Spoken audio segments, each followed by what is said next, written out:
Happy Friday. Sorry about that. I was trying to set something up. So happy Friday. Today is Friday the 8th of April.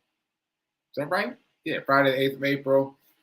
It's sunny and cold here in Nashville. It felt like 40. Oh, that's interesting. I said it felt like 40. I didn't even look at the weather, but based on me running in different types of weather, different temperatures, I kind of feel like it's 40 degrees. Wow. That's an interesting evolution of me running and having a sense of what the weather is based on how it feels. Anyway, sorry, getting fascinated by that. All right, so happy Friday. This is the 8th of April. This is the 70th episode of season 3 of the Be Your Own Hero show. So milestone day. Wow, milestone day. 70 episodes of season 3. Wow. Anyway, moving on. Thanks for being here. Thanks for joining me for the Be Your Own Hero show. HERO is an acronym. It means helping everyone reaps optimism. In other words, helping others helps you. It's a reciprocal action. As you give to others, you give to yourself. Join me here Monday through Friday at 9:45 a.m. Eastern Time, 8:45 a.m. Central, 7:45 a.m. Mountain Time. Shout out to New Thought Media Network for allowing me this space and this opportunity to talk about my journey of becoming my own financial hero. That's where we've evolved to. This is now a financial literacy show, if you can believe it, because I certainly can't. And again, shout out to New Thought Media Network. If you want to support them, you can make a donation at ntmedia.org. It is a 501c3 nonprofit, so you can make a tax-deductible donation there. And if this show provides any value, please like, please comment. Most of all, please share, spread the news, spread the word about this interesting story with this guy talking about his journey. I am not a financial advisor, nor am I a what's the other thing? I'm not a fitness coach. I'm not a professional fitness coach. So take what I say with a grain of salt. And I haven't introduced myself. My name is Sekouwrites. I am a professional creative. That I am. I do a lot of different things. I'm an author. I'm a journalist. I'm a filmmaker. I'm a playwright. I'm a jewelry maker. I do a lot of different things. And I'm also the creator of what we're now calling the Hero Ministry Movement. And that's my effort to uplift and inspire people in general and specifically the unhoused community. Okay, so all that said, there's a couple things I want to talk about, so let's get into it.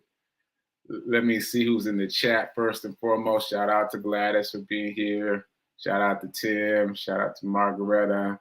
All right, so appreciate you guys jumping in the chat. I'm a little cold. I just came in from my run. Anyway, so Hero Ministry Movement news. First thing on the agenda is my run streak. So today is day 312.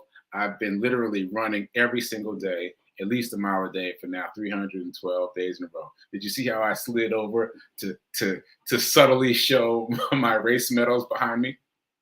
Ta-da! I've accumulated all those race medals and more, because there's some medals still in New York that I've accumulated these race medals over the course of less than a year, because my very first race was in May of last year. We haven't even gotten to May yet. So I'm very excited about that. Anyway, today I did something a little bit different. I did the run report, and then I looked at TikTok. And as you know, if you've been watching the show, I typically start my run report on TikTok, which is to say I post it there first, and then I repost it to Facebook and to Instagram. Well, I noticed that there were a lot of notifications on TikTok, and I finally went into them, and I saw that people were asking me questions. People were asking me, like, how do I get started as a runner? And I wish I could do what you're doing, and I'm so proud of you, and I'm excited for you. But how do I do that? Where do I go? You know, all these types of questions and comments. So I attempted to respond this morning. And so I'm going to play that instead of the run report. The run report, as you know, is available on TikTok and on Instagram and on Facebook, so you can find the run report. But I'm just going to play my very brief response. It took me way too long to create this little 15-second response this morning, but it was new to me, so I had to figure it out. So here is my little mini response to the people who have been asking me about how to get started and what they can do. Here we go. Okay, people have been asking me how to get started as a runner. I got 3 tips. Number 1, join a run group. That's the most important thing. Number 2, get an app like Couch to 5K. Number 3, download the Strava app, Strava. I'll see you out here. So that's it. That's it. Just a quick little response. And in case any of you that are watching are asking in your heads the same thing, let me just elaborate a little bit. So joining a run group was the most instrumental part of what I did. As you know, the run group that I joined was Black Men Run. It turns out that that's an international organization. There are many run groups. As a matter of fact, we've run with several different run groups in Nashville, and I had no idea there were all these run groups everywhere. So don't be intimidated by the word run. Run groups call themselves run groups, but there are people in the group who walk, people who kind of walk and jog. There's all different levels, and the idea is just to be in a group of people that are interested in being fit and moving towards greater fitness. What you will find is what I found, that when you're in that group, you tend to push yourself further because you're around people that are doing so much more than you. And it's not an intimidating process at all. Everyone's encouraging and everyone helps you along. Now you may want to find out when the walkers are going, like the people who are just starting out, what day are they going to be there? I say that because the very first day I joined Black Men Run, I just happened to show up on the day when it was they have a name for it. It's like all the predators or something. They were fast, in other words, they were fast. And so that was very intimidating for me. So you might want to find out who the team captain is for whatever group you're about to join and chat with them about what day to show up. But that's the biggest piece of advice. Join a group. Camaraderie is very helpful. And then you saw on the video that I mentioned a couple other things, but the most important thing is joining a run group. So I'm just saying that to anyone who might have been wondering how I got started and how you can get started. That's how. Join a group. That's the most important thing you can do. Okay, and thanks for the congratulations, Margaret. I assume that's for the 70th episode of season 3. So a lot of celebrations going on this week. A lot of celebrations going on with me and Rev Melissa. Okay, so moving on.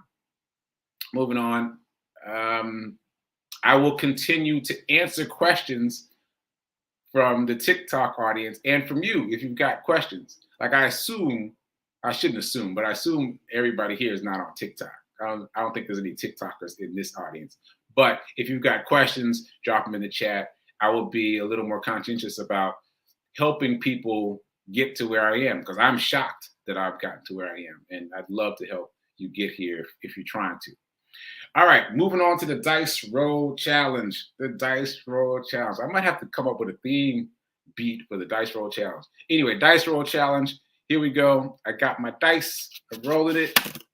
Number is 5.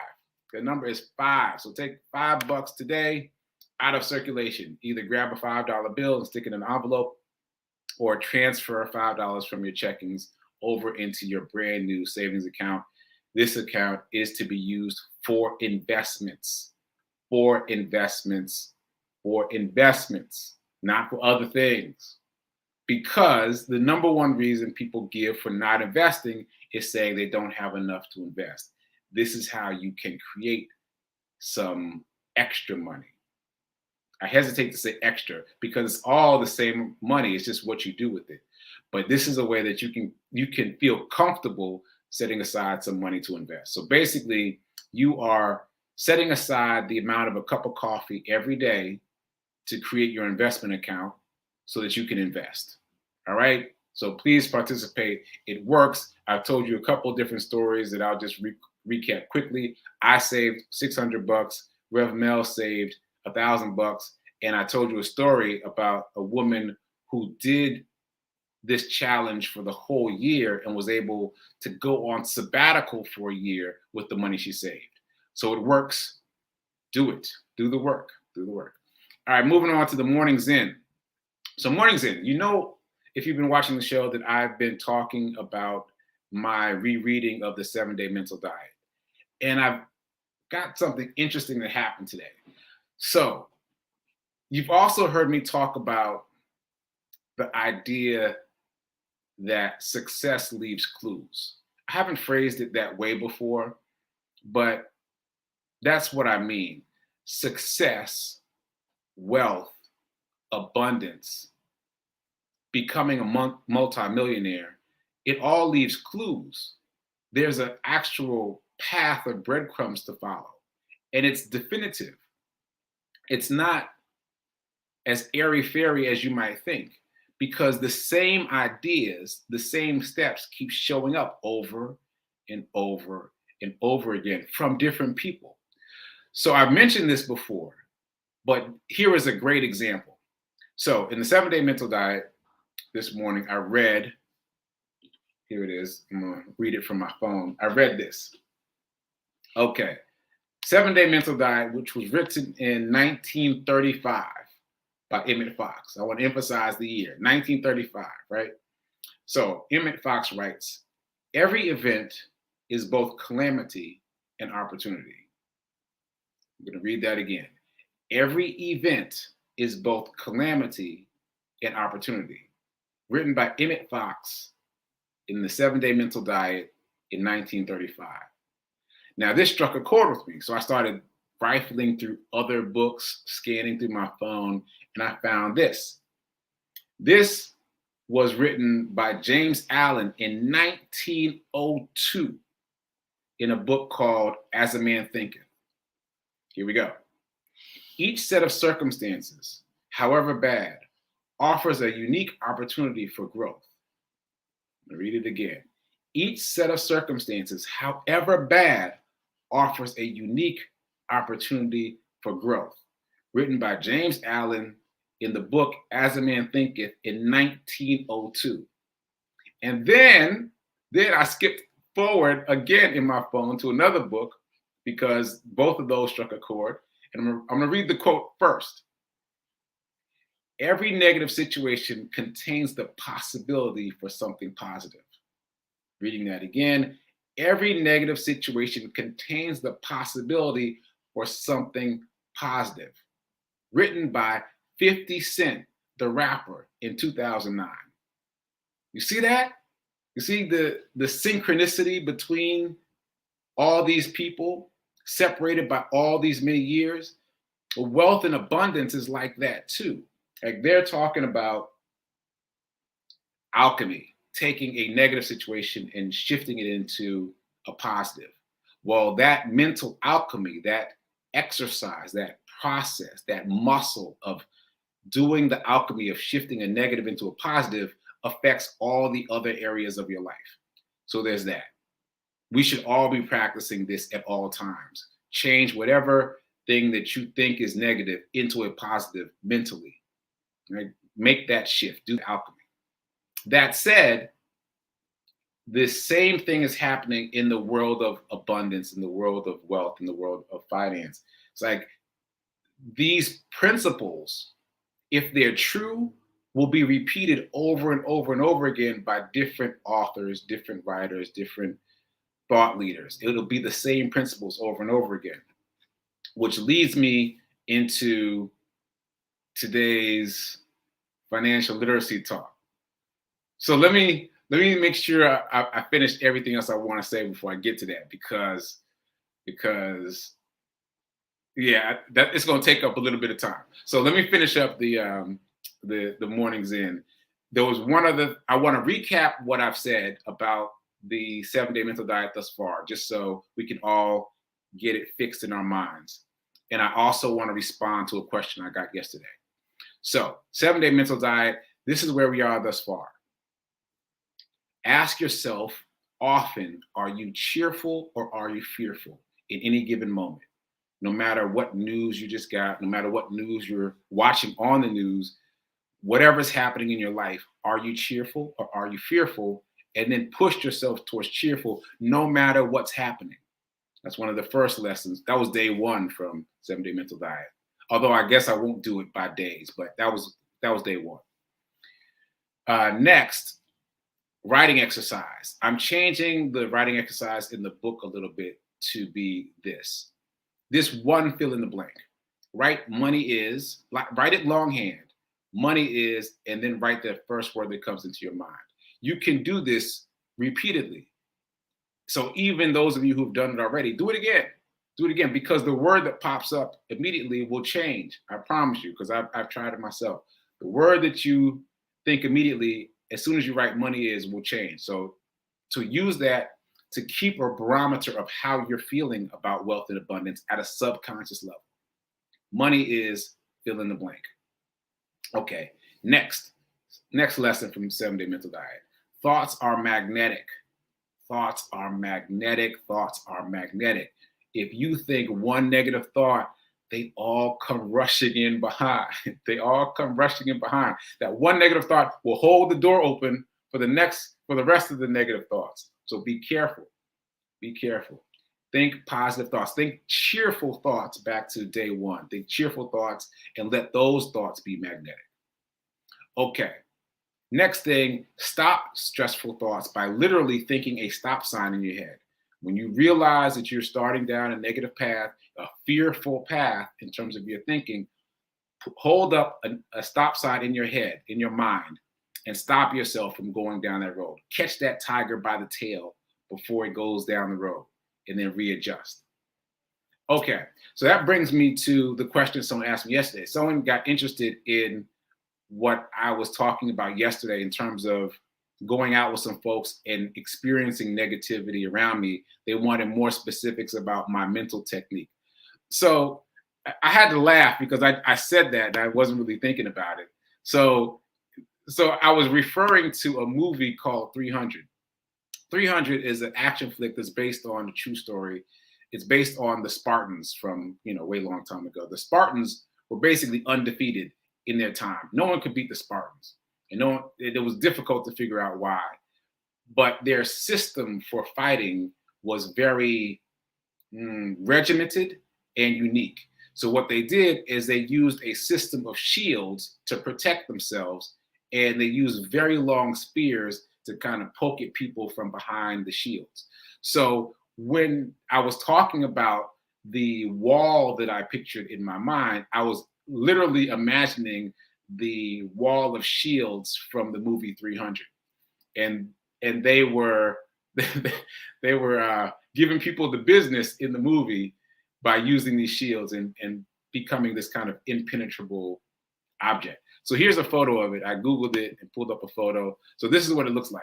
So believe it or not, there's a bunch of soldiers behind this collection of shields. And they've all practiced holding their shields in a certain way so that there are basically no breaks.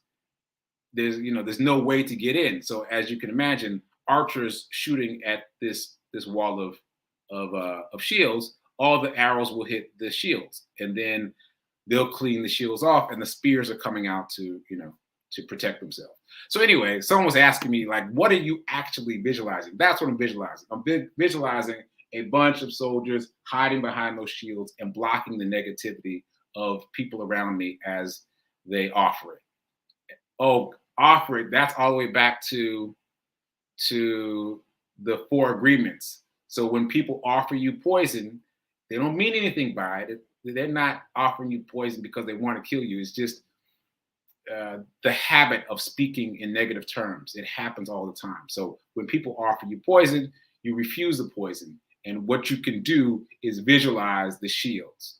Like, you don't have to tell people, hey, stop being negative. You can protect your mind by doing what's suggested in the mental diet, holding up a stop sign mentally, or holding up shields from the movie 300 mentally.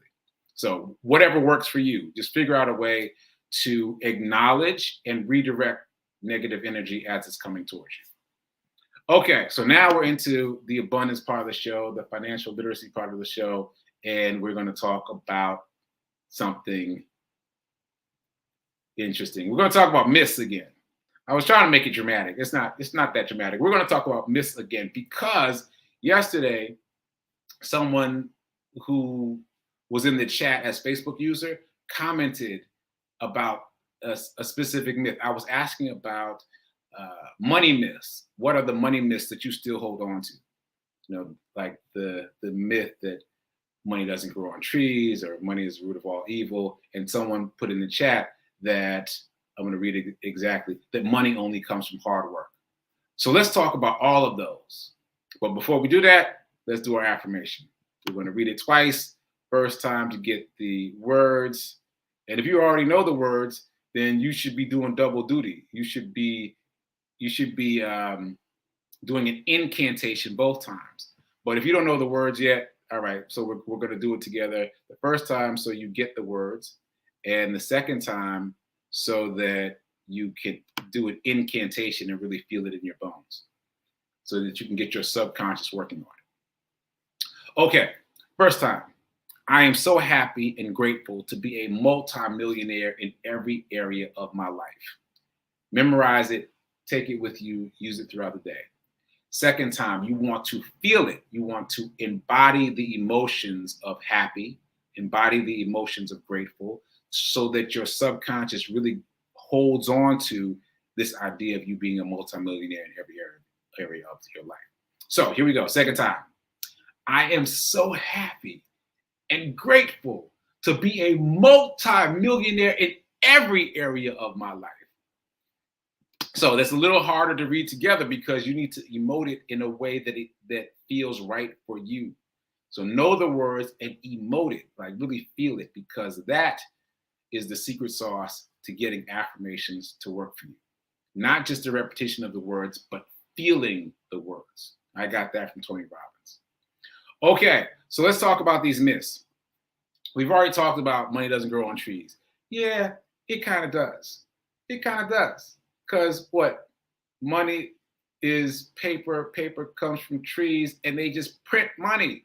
As we saw during the pandemic, they literally just hit a button and printed more money, which devalued the money that was already in existence because they created more of it. We all know how that works. If you've got a handful of diamonds and they're worth a lot of money, but then all of a sudden they make more diamonds, your diamonds aren't worth as much, right? So same thing with paper money. Basically, money does grow on trees, right? And the other one, money is the root of all evil. No, it's not. No, it's not. Money lets you be more of who you are. If you're already an evil person, all right, so you'll be more of an evil person. But if you are a person who gives and does for others, then money will allow you to do more. It will allow you to do more giving, be more giving, and do more. It allows you to be more of who you are. And don't take my word for it. Google it. There's lots of people talking about the fact that money allows you to be more of who you are. It doesn't change you. All right, so moving on to the one that was in the chat yesterday. Money comes only from hard work. I saw this comment after the show ended, and I was like, oof, well, I should talk about that. But Friday is usually the day when I sum up everything we talked about during the week. But then this morning on my run, I was listening to a podcast called The School of Greatness by Lewis Howes. It's a former athlete, football player, I believe, who started a podcast about wealth, abundance, mindset. And guess who he had on? The Wall Street Trapper. And if you've been watching the show, you know I've talked a lot about this guy. The Wall Street Trapper is an ex-convict who's become a multimillionaire in the stock market. So a very unusual trajectory, and I like his story. So, oh, my alarm's going off already. Let me move faster. So the Wall Street Trapper was talking about that specific myth, and that's why I knew I was supposed to talk about it today. So the myth is money only comes from hard work. But we all know that this is false. Even if we haven't recognized it's false, we know that it's false because how many people do you know work in multiple jobs? Are they further ahead because they're working multiple jobs?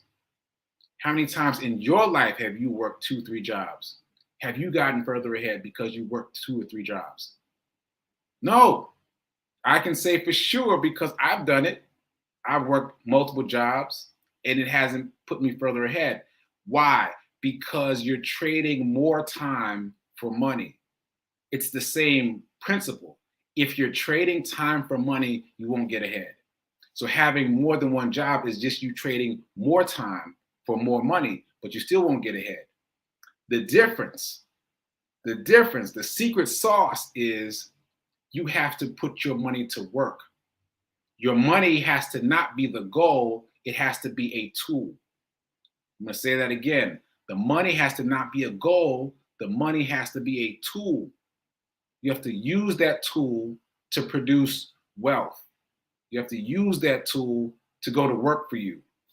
Wall Street Trapper called it make your money an employee. That's how he phrased it. Make your money an employee. If your money's not working for you, then you're not going to get ahead. And how it works for you is you invest it. Because if you invest it, then it goes to work making more money. That's how it works. So to give an easy example, I've talked a lot about the S&P 500. Oh, I'm glad I'm circling back to this because I needed to correct something. So the S&P 500 is an index fund, right? So index fund is, let's just call it a big bowl. Let's envision it as a big bowl with all these companies in it. There are 500 companies in it, hence the name S&P 500. There's 500 companies in it, but each of those 500 companies has to meet a certain criteria to stay in the bowl, right? One of which, the one that's most important to me, is each company has to have a market cap of $14 billion individually, each company. We're talking about 500 companies with individual market caps of $14 billion, at least $14 billion. So that's a very wealthy bowl. And you can buy a bowl. You can for $500. Like $500 seems like a lot of money until you think about the fact that there's 500 companies inside the bowl, each of which is worth at least $14 billion. Come on now. Anyway, so if you buy a share of the S&P 500, not only do you get a piece of all 500 of those companies, but it also pays a dividend. So your money is now working for you. You've bought this share of the S&P 500, and now it starts producing dividends that you can choose to reinvest, or you can choose to have come to you in the form of a payment. So either the S&P 500 can pay you literally, or it can reinvest that money until a certain time, and then you have it pay you. So the point is, exchanging time for money doesn't work. Exchanging time for money doesn't work until you figure out how to make money passively, until you figure out how to invest your money so it's working for you. You're still in the rat race. You're still on the treadmill. You're not going to get off. Money does not come from hard work. It comes from smart work. You've got to put your money to work as a tool, right? We're learning all this together, and it bears repetition because it's not the way any of us were taught to think about money, but that's the way it works. That's the way it works. Stop trading your time for money and figure out how to get your money to work for you. And just to circle back to the idea of having multiple jobs, it can work if you use the money from that second job and put it directly into the stock market. If you invest it, then it can work because now that money is working for you and eventually it'll pay you back. Okay, so I hope that makes sense. Like I am repeating it for me just as much as I am for you, but I hope that helps somebody get away from that idea of money only comes from hard work. Okay, so we're still celebrating the 2-year anniversary of Sit with Rev Melissa on the Sit with Rev Melissa show at 10:30. So tune in. We had a high time yesterday. There's going to be more of that today. More people popping in live. I don't even know who's popping in, so it's a fun show and you'll enjoy it. So until then, keep doing. Be a hero. Be your own financial hero, and remember that now is better than perfect in terms of investing. Just get started. Learn as you go. Don't try to figure it all out in advance. Just get started. All right. I'll see you tomorrow. Oh, wait. Today's Friday. I'll see you Monday. All right. Later.